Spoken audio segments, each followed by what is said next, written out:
قد كفاني علم ربي من سؤالي واختياري فدعائي وابتهالي شاهد لي بافتقار.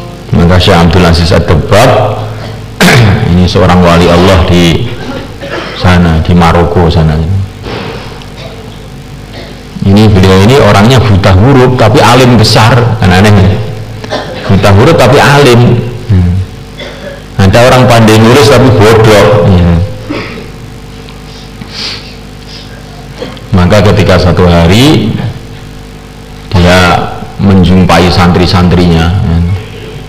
Santrinya itu asalnya ya lari sana, lari sini, lari sana, lari sini. Tapi begitu kiainya datang, semua jadi diam semua, tunduk semua, diam semua, adab semua. Maka Syekh Abdul Aziz Ad-Dabbagh itu marah pada santri-santrinya itu. Inilah perbuatan orang munafik, katanya beliau. Apakah ketika saya belum datang Allah tidak melihat kamu? Kenapa setelah saya datang kamu kelihatan tenang, adab? Tapi kalau saya tidak datang kamu tidak adab. Ini perbuatan orang munafik, kata beliau. Nah kita ini santri itu latihan begitu. Ada ustadznya, nggak ada ustadznya, sama sikapnya. Ada kiainya, nggak ada kiainya, sikapnya sama. Karena sikapnya itu didasari karena merasa dilihat oleh Allah, didengar oleh Allah. Nah itu namanya santri beneran. Bagaimana? Latihan begitu itu. Dan kalau ada kiai kelihatannya Masya Allah langsung pegang tasbih, apa ini? Ini bukan begitu, itu yang dikehendaki. Ini namanya perbuatan formalitas. Kita ini ingin melatih diri kita, ada orang tidak ada orang itu sama. Kiai tidak ada ataupun kiai mati pun dia tetap sama begini ini, karena didasari atas iman perbuatannya, bukan didasari atas malu kepada orang. Ini harus kita latih. Walaupun sendiri di WC tetap adab, tidak membuka aurat, kecuali ketika darurat saja. Sudah terlatih. Walaupun sendiri pun duduk pakai adab, muraqabah, menghadapkan hati kepada Allah, baca tasbih, zikir, Masya Allah. Nah inilah kehidupan wali-wali Allah.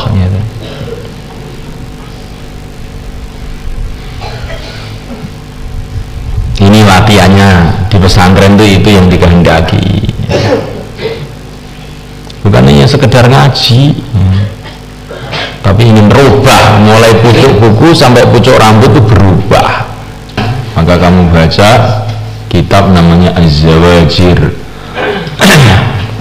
Az-Zawajir an Iqtirafil Kabair,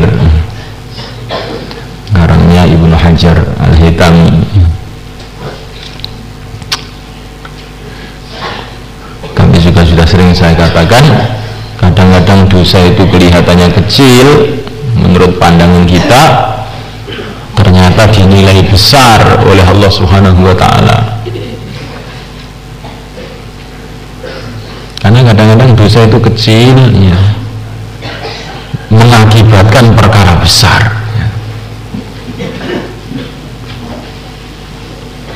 Kadang-kadang orang berkata satu kalimat, tapi dengan kalimat itu terjadi perpecahan, permusuhan antara berpuluh-puluh orang, bahkan bisa beribu-ribu orang. Bisa aja terjadi begitu. Kadang-kadang orang mengucapkan satu kalimat, begitu juga bisa mengakibatkan kerukunan banyak orang. Nah, kita ini hati-hati dengan perkara yang dikatakan kecil, kadang-kadang kecil itu bisa jadi besar ya. Ada kapal yang besar ya, gara-gara hanya satu mur yang kecil, satu baut yang kecil lepas, maka kapal yang besar itu tenggelam ya.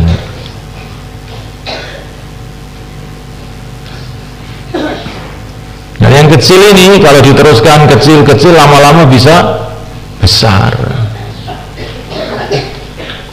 Maka kita ini harus menjauhi seluruh dosa, usaha sekuat tenaga menjauhi seluruh dosa yang dianggap besar maupun dianggap kecil ya.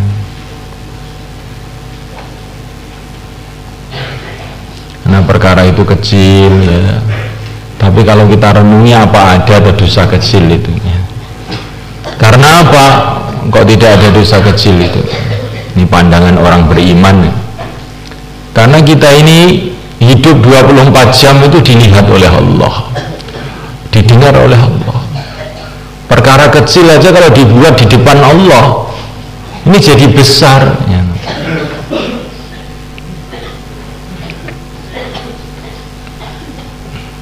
Makanya kamu itu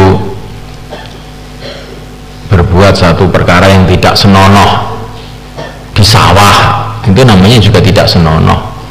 Tetapi kalau kamu berbuat sesuatu yang tidak senonoh di depan seorang raja, bagaimana kira-kira? Kamu bisa dihukum berat ya. Kamu bisa dihukum berat. Kamu berkata kotor di puncak gunung sana, namanya kata kotor. Tapi kalau kamu berkata kotor di depan seorang raja ya, bagaimana kira-kira ya. Maka itu kamu bisa dihukum berat ya. Nah, begitu juga kita memandang dosa itu seperti itu. Kayak apa kecilnya dosa itu, karena itu dibuat dilihat oleh Allah, didengar oleh Allah, jangan kita remehkan. Bisa jadi besar itu.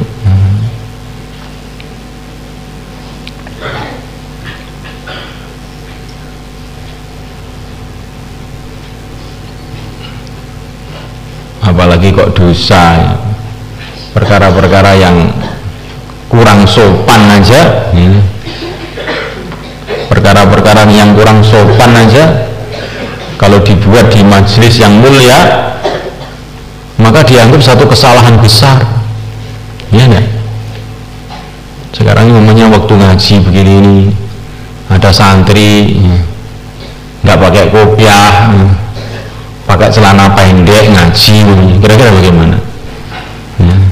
Maka akan dianggap perkara yang sangat-sangat buruk. Karena di majelisnya santri, di majelisnya orang-orang soleh, kok berbuat seperti itu.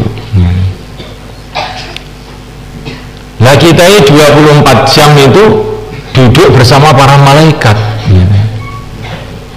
Kita ini berbuat tidak sopan aja itu, kalau orang mau berpikir itu sudah sangat-sangat buruk, apalagi dosa.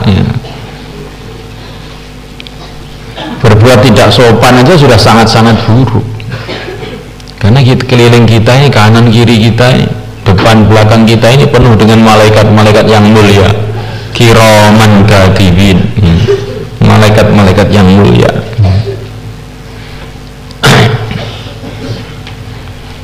Jadi ringkasnya itu orang itu jangan sampai meremehkan lah ya. Apa saja perbuatan yang tidak baik itu jangan diremehkan. Nah, itu bedanya santri dengan tidak santri di situ itu. Kalau santri juga berbuat seenaknya, apa bedanya santri dengan anak STM? Gitu. Namanya seorang dokter itu karena ahli kesehatan, maka kehidupannya itu berbeda dengan orang umum. Karena dia ahli kesehatan. Sendok saja digodok ya. Sendok itu oleh Pak Dokter direbus untuk supaya steril, tidak ada kumannya ya. Minum airnya juga harus air yang bersih ya. Aqua dari botol ya. Kalau anaknya mau kasih susu itu botolnya direbus juga ya.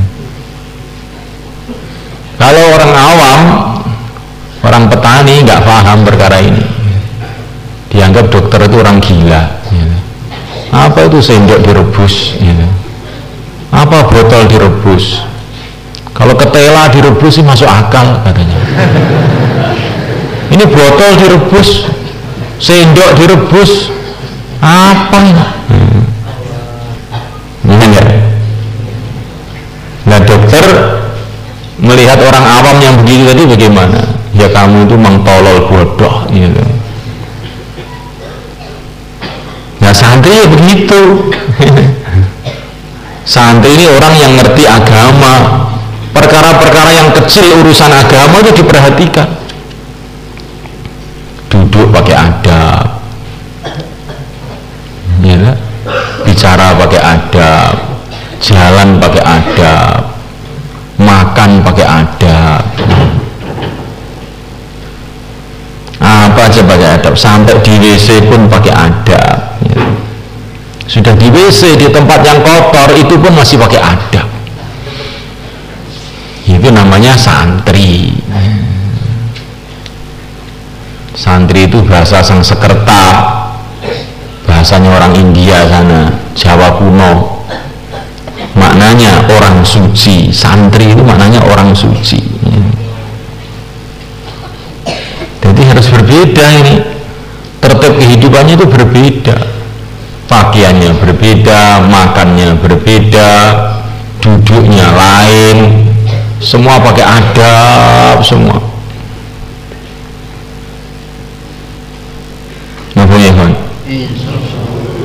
Kalau seorang pendekar yang sudah latihan bertahun-tahun itu, gerakannya itu aja sudah tampak itu. Jalannya seorang ahli silat dengan tidak itu sudah kentara itu, tampak itu. Karena sudah latihan bertahun-tahun. Ya. Maka jalannya orang yang takut kepada Allah itu juga lain. Wa ibadur rahmanil ladzina yamshuna 'alal ardi hauna wa idza khatabahumul jahiluna qalu salama. Berjalan dengan tawadhu, kalau diajak bertengkar assalamualaikum ya. Ini jalannya ibadur rahman, orang yang merasa jadi hamba Allah. Jadi kita ke pesantren itu maksudnya untuk merubah diri kita seperti itu, jalan dengan merasa dilihat oleh Allah ya, menundukkan pandangan ya, bicara dengan rasa dilihat oleh Allah, bicara tidak seenaknya.